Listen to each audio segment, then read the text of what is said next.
gabar kale ay waxa ay leedahay sheekh ka waran ninka muxuu ahaa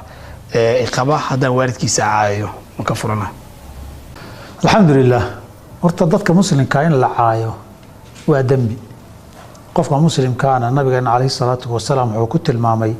laysa almu'minu billacaani wala alطacaani wala alfaaxish albadi qof afcunoo caytan badan maaha lacnadiiyo cayduna waa dembi muslimka guud waxaa dembi labaad noqonaya qof waalid ah oo qaraabo ah oo raxim kuu noqday isaga laftiisa inaad caydo ood wax ka sheegtaay sina kuma bannaana hase ahaatee taasina waa dembi laakiin iyadu dalaaq iyo furiin maaha aduu waa dambaabtay dunuubta iyo macaasida towbada u baahan waalidkeena cafis inaad weydiisata u baahan wey laakiin bixaddi daatiha waad cayday waalidku dalaaq iyo fasaq iyo furiin maaha xarigga ma goyso oo bidaatiha iyada ahaan dalaaq ma noqoto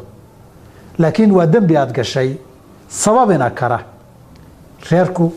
in xaq loo yeeshay in la kala baxo maadaama qofka waalidkiisa aad wax ka sheegaysaay